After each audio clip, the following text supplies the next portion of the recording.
Okay, if you guys were watching this video and you guys are saying like, yeah, he's still wearing the same thing that he was wearing in the last video, look, it's called batching, okay? I'm making tons of content within one day. So, yeah. Let's get into it.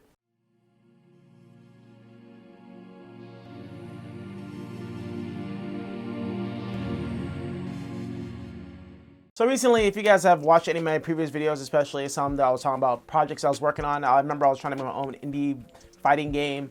I was doing all the artwork, all the jobs that are required for a game, you know, whether it's like the character designs or it's the splash art for the game, animations, animations for like fighting games and stuff like that. I was doing it all. I was doing the entire pipeline.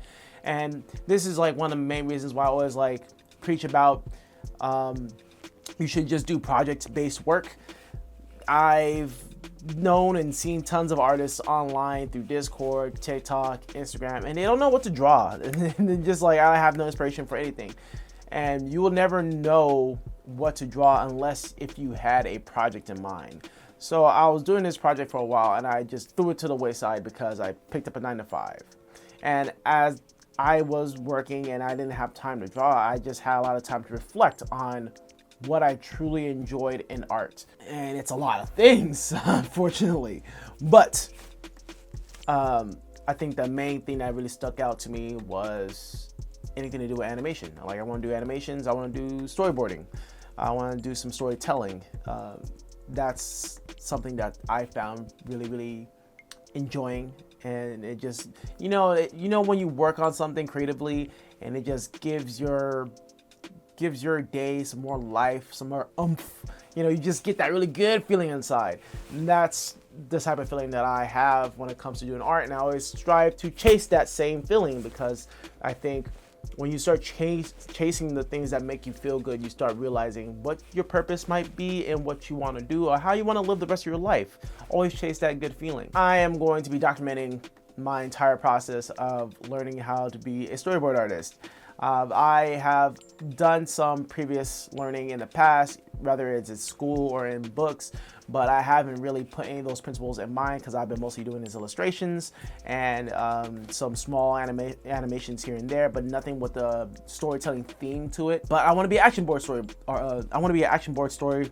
Oh my god! I want to be an action storyboard artist. Jesus, I don't know why that took me so long to say, but I really want to do that. And with the help of many friends on Discord, I will document my entire process of like how I'm learning. And hope you guys like this video. And if you guys like this type of video, let me know, and I will do more. And I will also be talking about how I'm gonna be learning Storyboard Pro. So come with me on a journey. Oh wow, look at me. I didn't record any of my drawings during this time I was making this thumbnail, but I think I have it on Twitch. But what you guys get is a time lapse. But fear not, let me just talk about the little process here.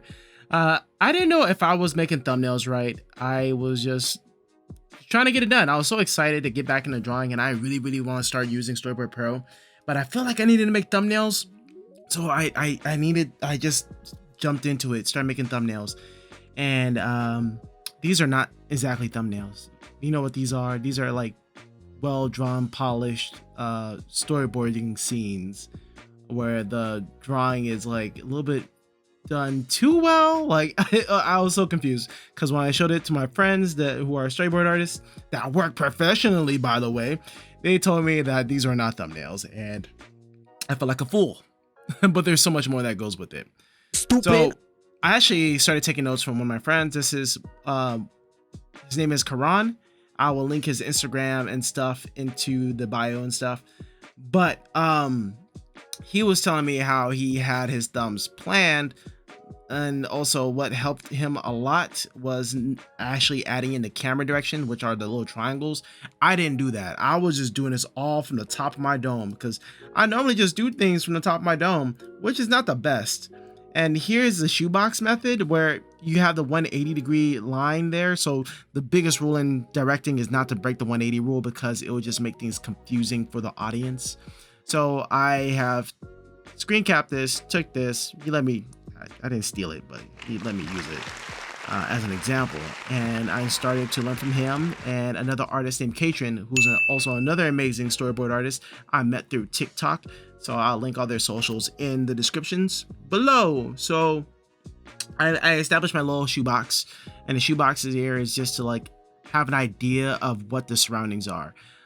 When I was making my thumbnails before, I didn't know. I just knew like, okay, there's gonna be a background, there's gonna be some castles, but I didn't have an exact picture of what is going to be. And having it from the top down makes everything so much easier. I wish I'm doing this for all my like storyboarding or storytelling scenes, or even when I'm doing animations. This is such a helpful thing to do.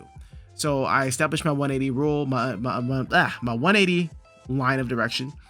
I also will set up the cameras and place in characters here and there. So you can see that my characters are in the violets, the blue, and the grays.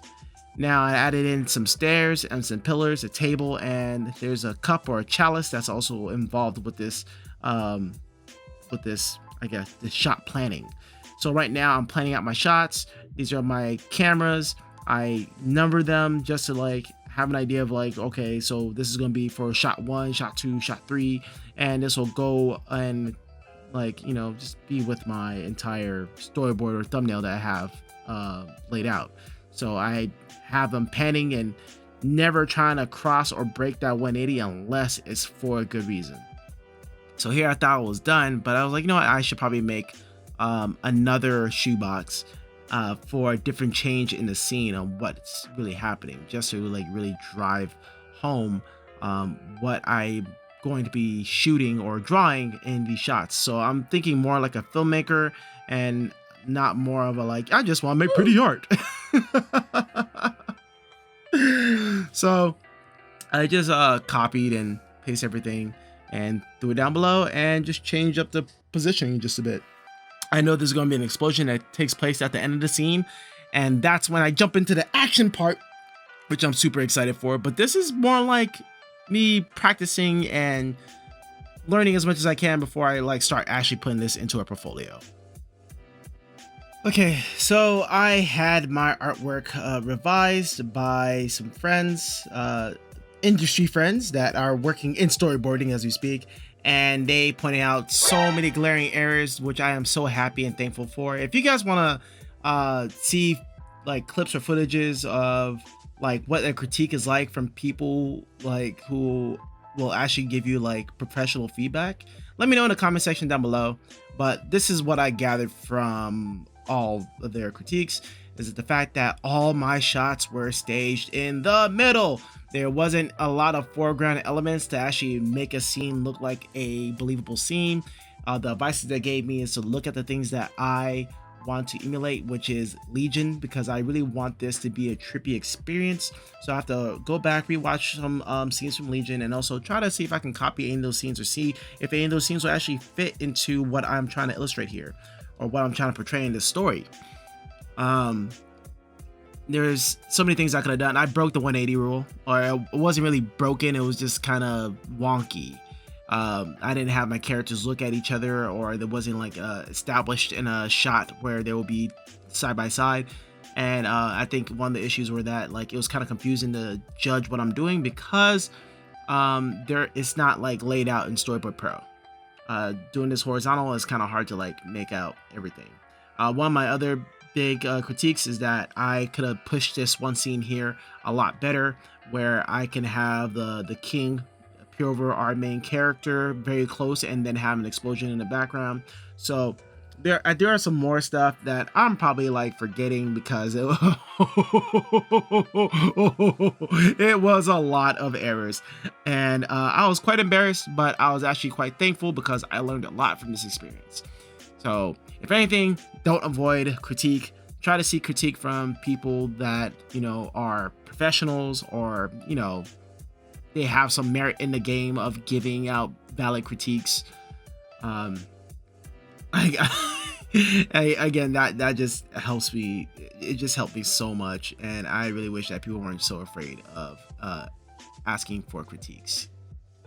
And that's all my corrections I have made so far. I'm probably missing out on some, But I think for the most part, I just need to start moving this stuff into Storyboard Pro, just to understand the program, because we all know how it feels to suck at a very new program. It's very humbling and it's kind of frustrating at the same time. But hey, I accept the challenge. I'm down for it. You know. If you guys want to see more of that, please comment down below. Let me know what you're interested in when it comes to storyboards. If you guys have any questions on that. If you guys like this video, give it a like. And I will see you guys in the next video. Thank you guys so much for watching. For all 2 of you guys that made it to the end. So come with me on this journey.